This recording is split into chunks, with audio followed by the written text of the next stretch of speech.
Okay, वजह क्या है इसका बेटा? वजह ये है, देखिए सिंपल सा 3 अलग अलग एग्जाम्पल लीजिए आप। जैसे इन तीनों को ले लेता हूँ, एल्केन, एल्काइल, सॉरी एथेन, ये ले लेते हैं अपन लोग। तीनों के एग्जाम्पल पहले मिटा देते हैं इसके आधे से ज़्यादा हिस्से को।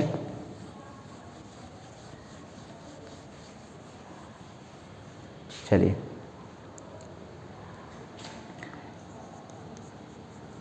एथेन, एथीन, एथाइन, 3 अलग अलग नेमिंग है। ये एन है, दैट मीन्स +2 वाला हाइड्रोजन होगा। इन है, दैट मीन्स डबल वाला हाइड्रोजन होगा। आयन है, मतलब डबल में से 2 कम वाला हाइड्रोजन होगा। दैट मीन्स एग्जाम्पल लिख लीजिए, C2H6 इसका हो जाएगा C2H4, इसका हो जाएगा C2H2। तीनों में देख लीजिए, कार्बन का नंबर, हाइड्रोजन, कार्बन का जो नंबर है वह हाइड्रोजन के, कार्बन के नंबर से हाइड्रोजन का जो नंबर है वह डबल के 2 ज़्यादा है। दूसरे एथीन की कंडीशन पे क्या है, कार्बन का जो नंबर है उसके जस्ट डबल क्या है, हाइड्रोजन का नंबर है। तीसरे कंडीशन क्या है, जितना कार्बन है उतना ही हाइड्रोजन है। ओके, इनका यदि हम स्ट्रक्चर बनाएं तो किस तरीके से बनेगी, देखिए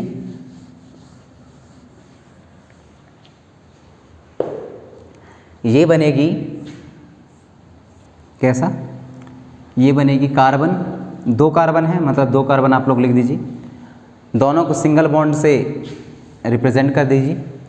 अब क्या है, हाइड्रोजन का नंबर कितने बेटा, 6 हैं, तो इस 6 को इधर रख दीजिए, 1 1 1। दैट मीन्स हाइड्रोजन एक यहाँ रहेगा, एक यहाँ रहेगा, एक यहाँ रहेगा, एक यहाँ, ये। इसमें कोई आप लोगों को दिक्कत नहीं जाना चाहिए। आप सोच रहे होंगे कि चारों ओर बॉन्ड क्यों फॉर्मेशन कर रहा है कार्बन। याद करिए, वर्जेटाइल नेचर ऑफ कार्बन में मैंने बताया था कि कार्बन एक सिंपल कंपाउंड है या सिंपल एलिमेंट है जो 4 वैलेंसी शो करता है। That means tetra valency show करता है, चारों ओर से बॉन्डिंग को फॉर्म कर सकता है। ओके, दूसरा कंडीशन में देखिए C2H4 है, दैट मीन्स 2 कार्बन लगाइए आप पहले, इसको बनाने के लिए 2 कार्बन है, क्योंकि C2 है दैट मीन्स 2 कार्बन हो गया।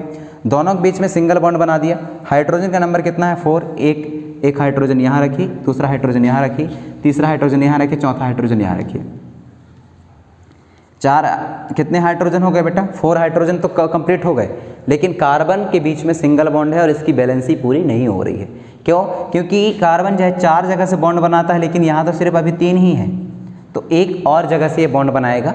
तो एक और जगह से बॉन्ड बनाने के लिए क्या करें हम, इसके दोनों के बीच में डबल बॉन्डिंग लगा दें। यहाँ तक कोई दिक्कत नहीं जानी चाहिए आप लोगों को।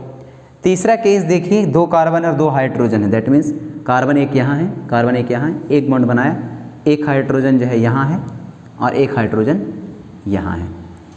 क्या ये बैलेंस है? नहीं है, क्योंकि हमें कार्बन की बैलेंसी पूरी करनी है, तो इसके पास कितने रहने चाहिए, 4 बैलेंसी और होनी चाहिए। That means tetra valency show करता है तो 2 बॉन्ड और बननी चाहिए, लेकिन हाइड्रोजन तो है ही नहीं, तो क्या करें, सिर्फ 2 ही बना रहा है, तो 2 बॉन्ड और ये यहाँ फॉर्म कर लेगा। दैट मीन्स इनके बीच में ट्रिपल बॉन्डिंग बन गया और एक ये 4 टेट्रा बैलेंसी को कंप्लीट कर लिया, यहाँ भी टेट्रा बैलेंसी को कंप्लीट कर लिया। ओके, क्या चीज़ें समझ में आई? यदि एल्केन की कंडीशन पे हम देखें तो सिंगल बॉन्ड बनती है, एल्कीन की कंडीशन पे देखें तो डबल बॉन्ड बनती है, एल्काइल के कंडीशन पे देखें तो ट्रिपल बॉन्ड बनती है। यहाँ तक आप लोगों को कोई दिक्कत नहीं गई होगी। आई होप आपको चीज़ें समझ में आ रही होंगी।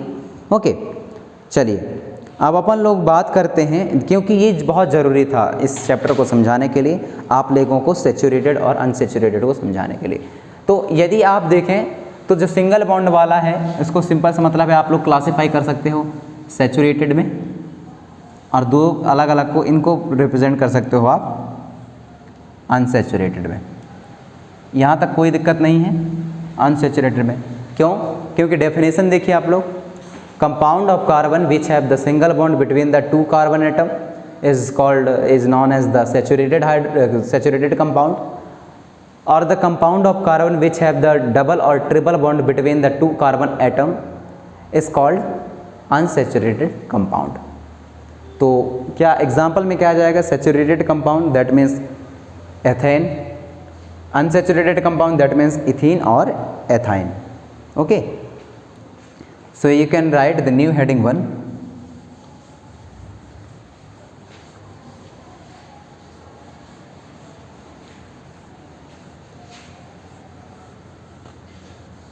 Saturated or unsaturated.